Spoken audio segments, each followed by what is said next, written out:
मेरा एक प्रश्न इस तरह से है कि अगर कहीं किसी दुनिया के किसी कोने में या किसी इंस्टीट्यूशन में सबसे अच्छी शिक्षा दी जाती है, तो वही शिक्षा हर जगह क्यों नहीं दी जाती? ये एक्चुअली क्या होता है कि ये तुम्हारा प्रश्न नहीं है, तुम्हारा उत्तर है एक्चुअली। तो जो डिस्कशन के बाद चर्चा में इसीलिए मैं हमेशा बोलता हूँ, जैसे तुमने वॉक करते हुए सवाल पूछा, तो मैंने वो 10 सेकंड में जब मेरे मुँह से निकला तुमने उसे पकड़ लिया। लेकिन तुम्हारा जो मूल प्रश्न था वो बहुत अच्छा था। उसमें वो बड़ा सारगर्भित था। उसके उत्तर में मैं इसको एक्सप्लेन करता तो ये बढ़िया आता। इसका मतलब ये था, मैंने ये कहा आपको उस समय जब बात हो रही थी कि सारी शिक्षाएँ भी सार्थक नहीं है और सभी शिक्षाएं समीचीन और अनुकूल नहीं है। सभी शिक्षाएं प्रामाणिक और समसामयिक नहीं है। अगर सभी शिक्षाएं समसामयिक और प्रामाणिक हों, सार्थक और उद्देश्यपूर्ण हों, अच्छी और श्रेष्ठ हों, तो एक शिक्षा व्यवस्था, एक ही जैसी शिक्षा पूरी दुनिया में काफी है। जबकि दुनिया के हर देश की शिक्षा व्यवस्था अलग है। ना सिर्फ देश की, देशों के प्रांतों की और डिविजन्स की, एरिया की और सब जोनल्स की। जितने, अगर आप यूरोप में भी जाएंगे तो यूरोप में जितने अगर 30 देश सेंजन में आते हैं तो उन 30 देशों में 90 प्रकार की शिक्षा व्यवस्था है। हमारे भारत में अगर 36 स्टेट हैं तो उनमें 60 प्रकार की, 70 प्रकार की शिक्षा व्यवस्थाएं हैं और उस तरह की सिलेबस और चीजें हैं और प्रसंग और विवरण है। तो उसका मतलब क्या, जैसे हम कहते हैं कि इस दुनिया के लिए बहुत सारी चीजें हम एक जैसी चलाते हैं, मानवाधिकार को लेकर के हम करते हैं कि पूरी दुनिया में एक जैसा हो। जब मानव ही एक जैसा निर्मित नहीं हुआ तो उसके अधिकार और कर्तव्य कैसे एक जैसे हो सकेंगे? अब जैसे हम छोटी सी बात करें कि हमारे यहाँ की बच्ची 5वीं 6ठी कक्षा में एक पूरा बैग और बहुत सारी चीजें लेके, बहुत सारी पुस्तकें, या 9वीं में या किसी भी कक्षा में एक सिलेबस के साथ पढ़ने जाती है। यूरोपियन देशों में ऐसा नहीं है। खासतौर से स्विट्जरलैंड के बारे में थोड़ा मुझे जानकारी है क्योंकि वहां आपका आश्रम चलता है। तो वहां बच्चियां हैं, वो पढ़ती हैं, तो वो उनको एक्टिविटीज सिखाते हैं। वो बच्चियां जिम कर रही हैं, वो स्केट्स कर रही हैं, वो जिम्नास्टिक करती हैं, वो स्विमिंग करेंगी, वो माउंटेनिंग करेंगी, वो सारा काम करेंगी जो उनकी जीवनचर्या में शामिल होता है, जिस शिक्षा की आपको आवश्यकता पड़ती हो। अभी हमारे यहाँ आश्रम में काम चल रहा था, जहां से रमन से बातचीत शुरू हुई वॉक के दौरान, तो मैंने इनसे कहा कि मेरे यहाँ जो ये वेल्डिंग का, फैब्रिकेशन का, प्रीफैब का जो भी कार्य कर रहे हैं, इनमें कोई भी चौथे दर्जे से ज्यादा पढ़ा हुआ नहीं है और ये इंजीनियर्स का काम कर रहे हैं सारे के सारे। और जो इंजीनियर्स हैं वो ये काम नहीं कर रहे हैं। जिन्होंने ज्यामिति का ज्ञान लिया, जिन्होंने रेखा गणित, अंक गणित और बाकी सारे तामझाम बुने, वो ये काम नहीं करते हैं। और जो ये काम कर रहे हैं उन्होंने वो शिक्षा ही प्राप्त नहीं की है। तो शिक्षा की, इससे तो अच्छा ये होता कि बच्चों को स्कूलों में हम घर सिखाते, कम से कम अपने घर के लिए इतना लाखों रुपया इधर उधर वेस्ट तो ना जाता, अच्छे पक्के बेकार मिलावट के घर तो ना बनते। अभी एक डिसाइपल है मेरी फ्रांस में, मीन, उसके मेरे पास मैसेज आता है, बोले वो मॉरिशियन है मूल रूप से, शादी उसने फ्रेंच से की है, पेरिस से थोड़ा 100 किलोमीटर आगे रहती है। तो उसके मेरे पास अक्सर शुरू में उससे बड़ा डिसअपॉइंट हुई वो, चूंकि जैसे हमारा भारत का कल्चर है, कुछ मॉरिशस का मोरलेस जो मूल भारतीय उनका वैसा ही है। तो उसने मुझे मैसेज भेजती थी कि मैंने जिससे शादी की है वो मुझे कभी कहता है कि तुम इलेक्ट्रिशियन का कोर्स करो, कोई कहता है तुम प्लम्बिंग सीखो, तुम ये करो। और अब मुझे लेके जंगल में आ गया है और दोनों लोग हम मिलकर के कभी ईंट लगा रहे हैं, कभी फिटिंग कर रहे हैं, बिजली फिटिंग कर रहे हैं, सड़क साफ कर रहे हैं, सड़क खोद रहे हैं, मिट्टी डाल रहे हैं, ये सब कर रहे हैं। मुझे बड़ी असुविधा हो रही है।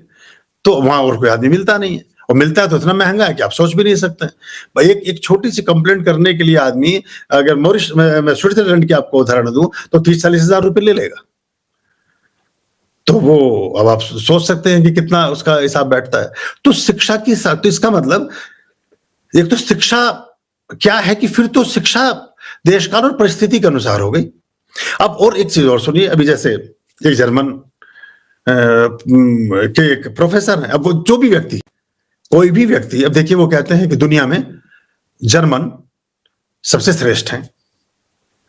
तो एक स्टूडेंट खड़ा होता है क्लास में, वो तो बोला कैसे?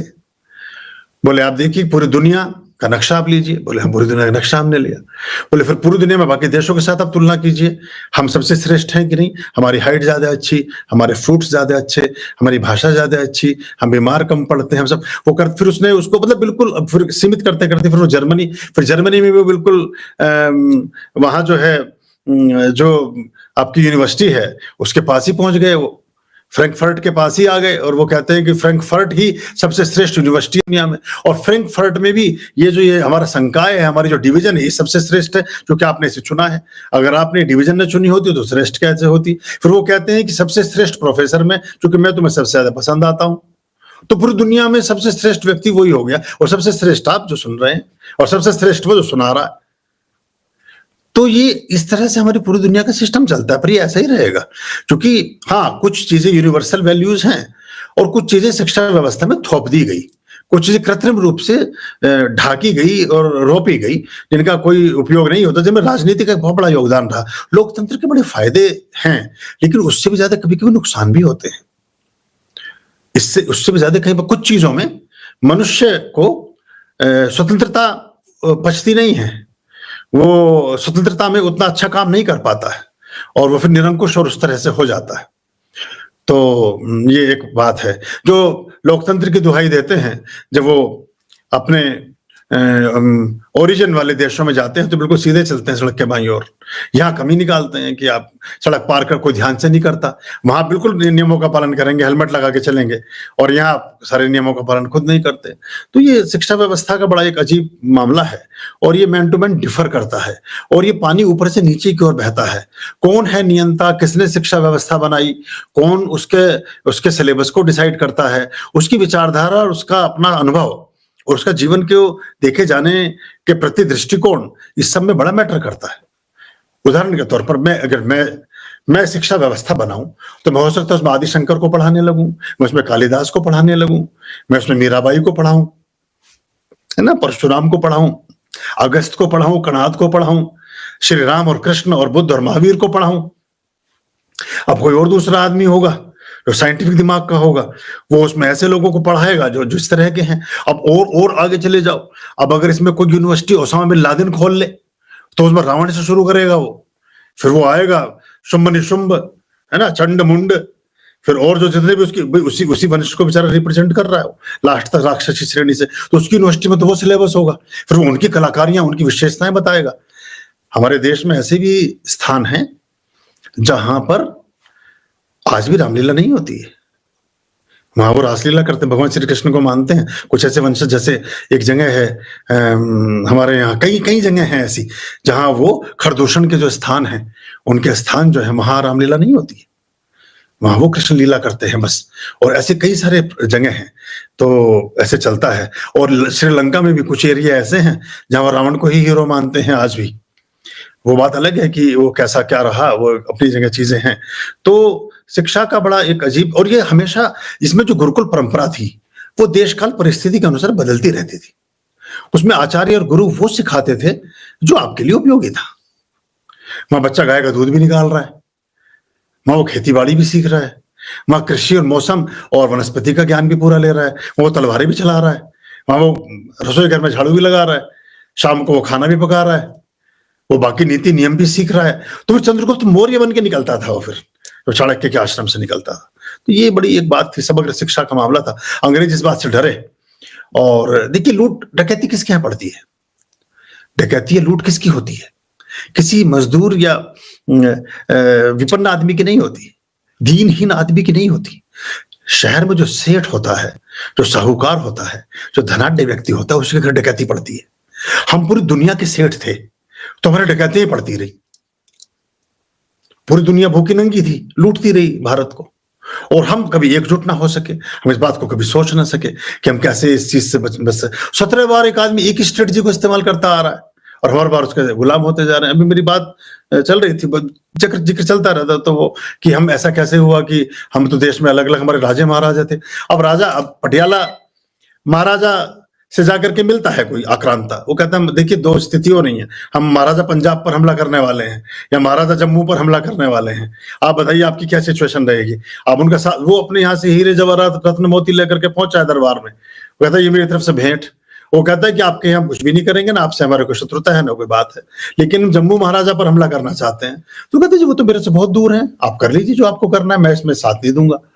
तो जम्मू महाराजा को उन्होंने निपटा लिया, जम्मू महाराजा से निपटा लिया, तो बाद में पटियाला महाराजा भी निपटा लिया, और जो वो हीरे मोती सोने चांदी यहीं से लूट के यहीं दिए थे वो वापस छीन लिए। तो हमारे यहाँ बड़ी समस्याएं हैं ये, और ये बड़े दीर्घजीवी हैं। 1200 वर्षों में 57 जगह झंडा लग जाता है, 2000 वर्षों में 90 जगह झंडा लग जाता है, आप 10,000 वर्षों में एक भी देश ना बना सके, बड़ी मुश्किल हो जाती है चीजें समझने पर। ये और अभी भी इसमें बड़ा लैक है, एक अजीब से हम फिनोमिना में रहते हैं, तो ये ऐसे चलता है।